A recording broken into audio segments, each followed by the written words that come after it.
There goes the bell. Time for markets analysis, and today I'm joined by Melody Dano, research analyst at Jengis Capital. Many thanks for having you here right on the show. Thank you. You know, we just ended an interview with the publishing industry, that's Longhorn. I don't know, what's your comment? Are we going to see the stock getting excited now that, I see schools almost fully now open?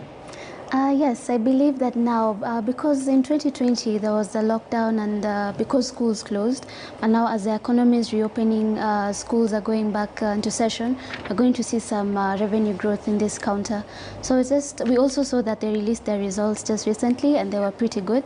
So I believe going forward, this will give it the push. Excellent. Yes. Thanks for that, and we really hope that, we keep on that curve, because there was a lot of effect, especially during the COVID season. Yes. Now, generally, let's just talk first of all about the economy and how it's performing, because there's a lot of things happening. I don't know, from where you see it, how is the market doing? I would say the market is still doing well. However, we've seen that there's some foreign participation where there's been some outflows. Okay. However, I don't think it has gotten to the point where people are, let's say, concerned about the political scene just yet. Okay. So basically, foreign participation has been quite high on the outflow, but mainly could be due to profit taking as people wait for the third quarter results for banks. Okay, great. And I think we're still early to comment about the politics in the season, right? Yes. Excellent. I think there could even be more to talk about, because now the COVID situation as well looks like it's on a stable curve, I think, from what we're seeing from the government initiatives and the vaccination, right? Yes, we've seen that the government has stepped up their vaccination efforts. Yeah. They're targeting about 10 million to be vaccinated. Still a way to go, but there's still some progress. So I would say even the hints that the economy is going to reopen soon, it might give bullish sentiments to investors. So just an observation to wait and see. Okay. Let's talk about the indices, and there seems to be sort of like a normal straight curve. I don't know what's happening, whether there's still not excitement yet. From where you sit, what do you observe?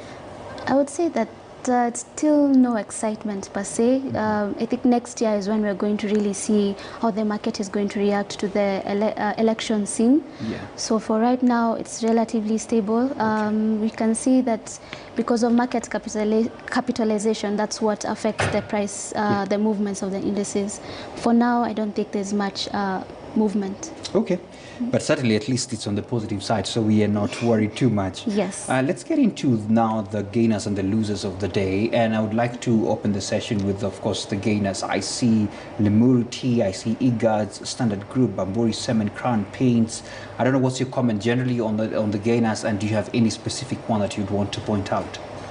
So I'd say on the Limuru tea and EABL, we've seen that the tea prices have been gradually going up. Mainly this is due to the incentive of the government, where it's going to cushion farmers by giving a minimum reserve price. So you could see that also because of the dollar strengthening against the shilling, you'd say this is favorable to the companies. Also for Limuru tea, earlier there was an announcement that Unilever was going to sell its stake to TICO. So it could be that the market is also pricing in this news. All right. Certainly good tidings there. Let's get to the top losers. I see some names there from the Kabasi, Kenya Power, BK Group, Home Africa, quite a number of them. I don't know, what's your comment on generally the losers? And I see we can probably say a comment or two on some of the specific ones. Let's start with actually Home Africa. I don't know what's happening there. So generally the real estate business has taken a hit because of the COVID-19 pandemic. So you'd say that this has further aggravated the situation at Home Africa. The financial situation is a bit precarious. So they're looking for either a strategic investor to come in and help to boost their capital, or as well as the corporate bond. Unfortunately, they missed a payment on that. So that could also be a reason why it's facing this cash crunch issues.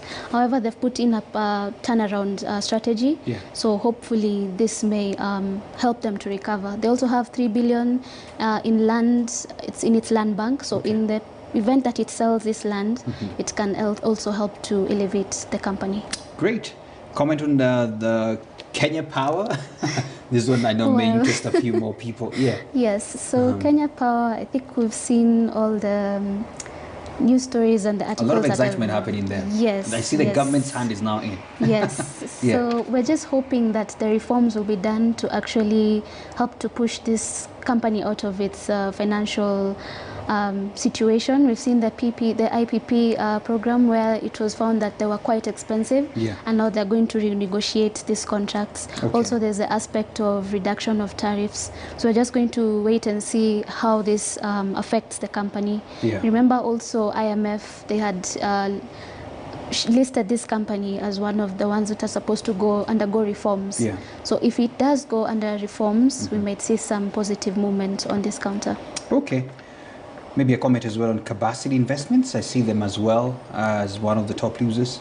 For Cabacid, we can say that we haven't really seen any new news. However, there was a moment where they were supposed to acquire BOC. Then that deal has been taking a bit of time. So it could be that investors are just being a bit cautious and waiting to see what happens on this counter. Okay, excellent on that. Of course, there's one stock that I would really want to dwell on the top losers. I see BK Group, and the reason why I say it's quite specific to me is because it's been one of the best performing stock over the time. I don't see a very significant change, but probably there's something happening. I don't know whether you have observed something.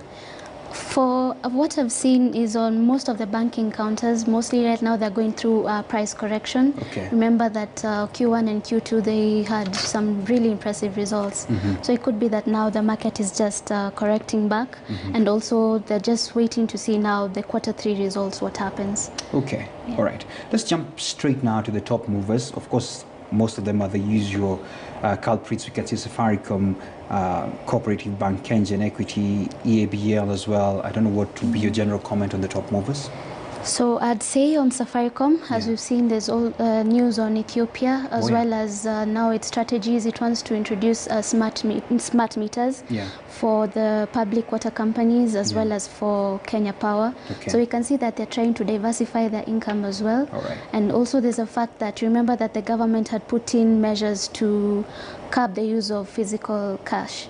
So some transactions were not being charged, but now because this year those measures were removed, you can see some revenue growth here on Safaricom. All right. Any other company you can comment on the top movers?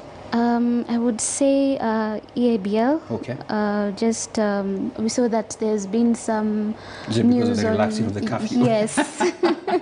Yes, we've seen that bar owners are really requesting for the hours to be extended. So this in itself is going to push the price of the counter upwards. All right.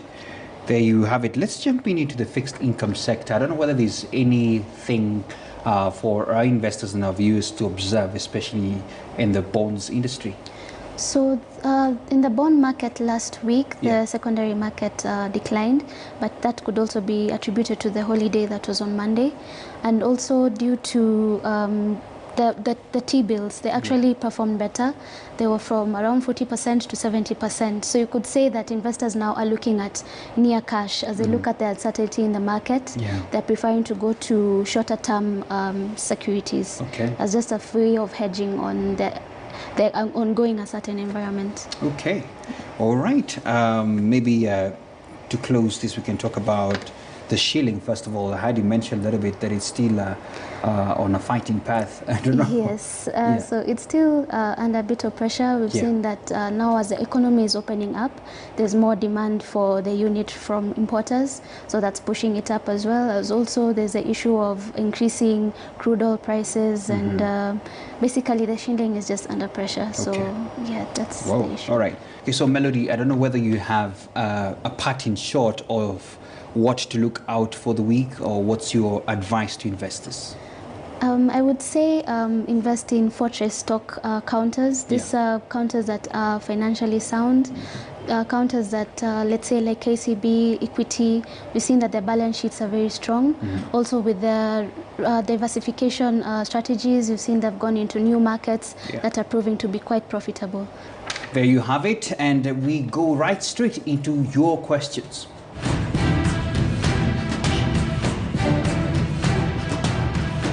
And the question we have today is from Kaylee asking, what stock should I buy? That's a broad question. Okay, that's a very broad question. So it depends with what you want. Are you seeking income, or are you going to look at the opportunities that may come for capital appreciation? Yeah. So for income, you look at stocks that pay dividends. Capital appreciation, mostly you can say it's stocks that you can see there's a volatility in the prices. However, you can start, you don't need a large amount to invest. You've also seen there's a program for Bonga points. You can redeem your Bonga points and buy shares with that. So I'd say those are the things to look at. Also, you need to look at the fundamentals of the company. How is it doing? Is it facing financial distress? Are they managing their debt? This is KTN News.